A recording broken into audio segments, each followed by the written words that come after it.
Gabe, just tell me how you're feeling today after last night, and as you said, not a whole lot of sleep. Yeah, I'm a little tired, but I'm still very excited. I'm still running on the energy that brought us through the tape yesterday, and also the conversations that I've had over the course of the evening as the race was called and through the day. It kept me really energized about the work ahead for people across the 1st Congressional District. And I'm really excited to get to November, to run really hard and do well and hopefully serve as the next congressperson in the 1st District. Were you surprised at all last night, either by you winning or by the margin or the percentage of the vote that you got?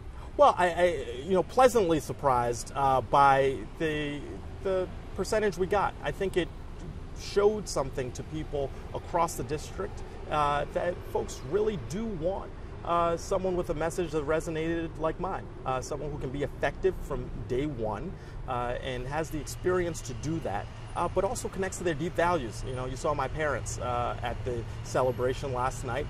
They reflect the same values that are held across this district: hard work, resilience, and a commitment to community and thriving here. Do you think, not to make you repeat yourself, but do you think that's really the message that connected with people? What do you think connected? I mean, a few months ago, most people outside of political circles didn't know who you were. I think it was our not only the message, but our commitment to working hard and doing it with great optimism.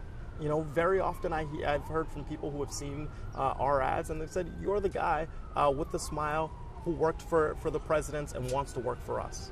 And I think that's a message that resonates, along with the key priorities that I talked about the whole time, which were investing and strengthening Social Security and Medicare, combating gun violence, dealing with climate change in a real way, which is affecting our state in so many measurable ways and has been, and certainly reproductive freedom. So when I talk about those issues and I talk about those messages combined with the experience that I have, I think that is a combination that meant something to a lot of voters in the 1st District. Do you think you benefited from missteps or problems that some of the other campaigns had, Ms. Matos or Mr. Regenberg, or you're unencumbered by the political record, that they have locally? Well, as I just said, my message didn't change much. When you look at my launch video on April 18th, it is the same message that we ended with last night. Optimism for a future and a commitment to my experience being something that can help Rhode Islanders. So we very much focused on our message, our campaign. Certainly there were times where we highlighted differences with our opponents, but that's part of any campaign, and I'm glad that our message broke through. And ultimately, that's how an election is won, is by a message breaking through. I think, as you were mentioning before, Representative Casey kind of ribbed you during the debates about, keep talking about working at the White House or for the governor, but that was part of your message in your ads and what you talked about. Do you think that message has anything to do with the Biden agenda, or do you think it just points more to your experience and what you could take to Washington? Do you see them as the same or kind of separate things? I think it's both.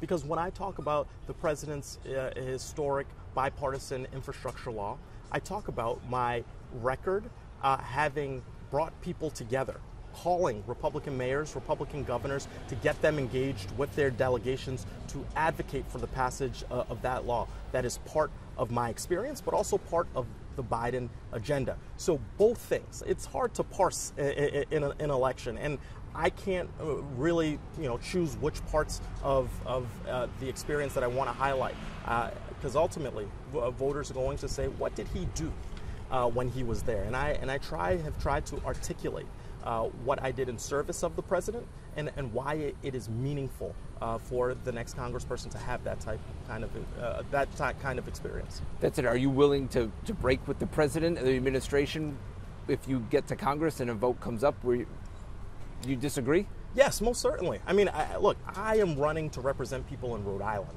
people in the 1st Congressional District. If something does not align with my sense of the district, then that is something that I won't be supportive of. But by and large, my expectation is the Biden agenda marries a lot of the priorities of this district. The president is overwhelmingly popular here in this district and did well in 2020, and I anticipate he'll do well in 2024. And so I will be very laser focused on making sure that I am out in the community talking with people, getting a sense of their priorities and how that fits into the national agenda and not vice versa. Do you have any kind of different message heading in now into the general election? Does anything change for you? No, I think I double down on effectiveness and readiness to serve, readiness to do the work of serving people at every level here in the 1st District. That's providing great constituent services. That's making sure I'm advocating for funding applications for federal resources, and that's making sure that I make Rhode Island's voice heard on key issues of the day. That message doesn't change, and I am sure that as more people across the district hear me, that they will be supportive of our campaign, and I will do everything I can to be proximate to people across the district. Do you expect, with that said though, do you expect this to be more about differences of opinion on policy, whether it is on abortion rights or guns or climate, just because now you're running against somebody from the other party? Yeah, I think there are key differences. We should be very clear that the Republican majority in Washington is often playing a lot of high-stakes games with priorities, like our debt limit, like funding the government into the next fiscal year, this October 1, and also not investing in the priorities that I outlined, like Social Security and Medicare, like preventing gun violence. There's no desire to do that. There's constant attacks on the Inflation Reduction Act, a historic piece of legislation on climate and lowering prescription drugs. So there is a clear choice, and I will hope to talk about that clear choice over the next several weeks of this campaign. Anything else you want to add? I'm just excited that we have an opportunity to send a new generation of leadership to Congress from the 1st Congressional District, and I can't wait to meet everybody along the trail. Does it mean anything to you when people say you could be the first person of color to represent Rhode Island in Congress? It means something to me, but ultimately I'm running to make a difference, not to make history. Rhode Islanders are sending me, hopefully in November, to do a job. And that's a job that brings my identity as part of it, but is not limited to that. It's about serving the needs and priorities of the 550,000 people of the 1st Congressional District. And sorry, you said you did end up speaking to President Biden? I did get to speak with him. How'd that go? It was a great conversation. I told him how important it was to me to be able to articulate both his empathy and values, but also the historic work that he did in the first 2 years that I was grateful to be part of as part of the senior White House staff. Actually, more important than talking to the president, your parents, you mentioned, right, they both immigrated to the United States from West Africa. Yes. What was the conversation like with them last night, whether it was in private or in public? I got to be honest, we didn't have a lot of words. I think there was a lot of very strong feelings. I think it was deeply emotional. My parents both said they were proud of me, and then it is meaningful. Like anybody, in our state or in this country, the call to public service is a lot. It takes a lot out of you. But I know that the hard work that my parents did is way more than I will ever be able to return, and I was grateful to have them part of this journey, and I'm so hopeful that I will be able to continue to work for them and people across this district just like them. Thank you, Mr. Amo.